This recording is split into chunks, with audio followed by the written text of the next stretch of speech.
next we have Nikki from Mount Pleasant, social worker at Mount Pleasant. Talk about social emotional needs of our students.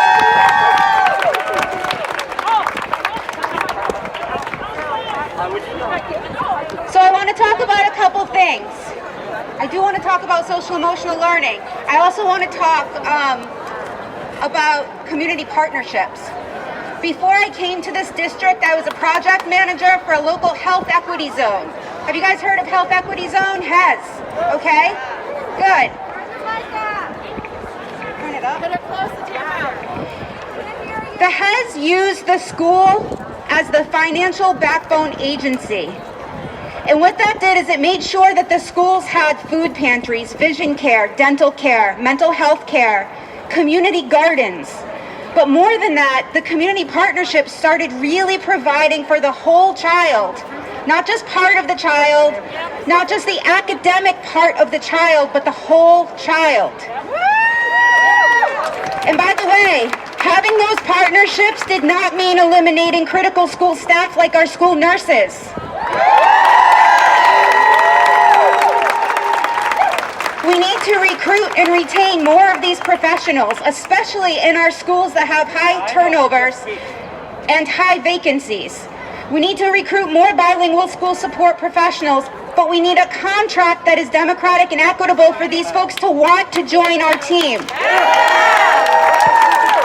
So, I want to tell you a little something about what the National Association of Social Workers says for school social workers. They say that we should have one school social worker per 250 students. If we have high special needs, it should be 1 per 50. Guess what? There's almost 1,200 students at Mount Pleasant. How many social workers are there? One. Just me.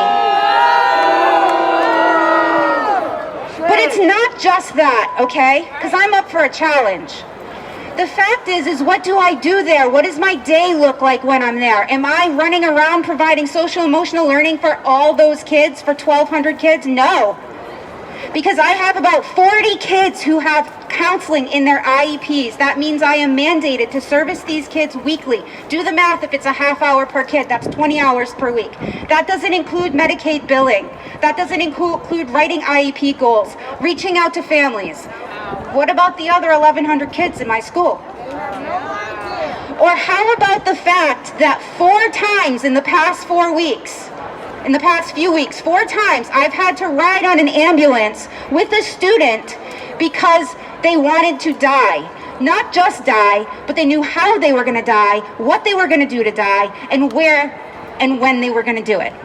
So that means we're on our way to the hospital.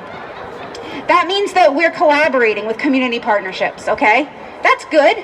It's bad, but it's good that we have these resources. But what happens when I get back to school? Now I'm out of compliance. I'm out of compliance because what about those 40 kids I'm supposed to service? Sorry, I didn't get to you. I was in the hospital all day long. That's the reality of it. So, another thing I want to mention about these kids, okay? Out of the 4 that I rode on that ambulance with, 2 of them are LGBT. That's 50% of the kids that I rode to the hospital with identify as LGBT. You know what our school really needs? It needs a GSA, a Gender Sexuality Alliance. Do I have time or resources to provide that? What do I need?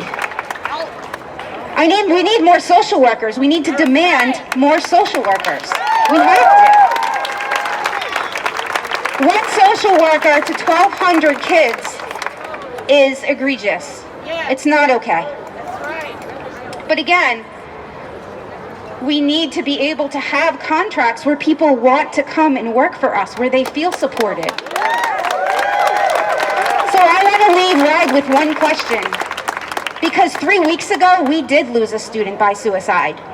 And I would like to ask each and every one of them, how many more of our students have to die before we get more social workers into our schools, before we get more help, before we get more community partnerships? How many? Thank you. Thank you, Nikki. Thank you. like Lindsay said, there are consequences to these decisions of not investing in our schools, and sometimes they are as dire, unfortunately, as Nikki has mentioned.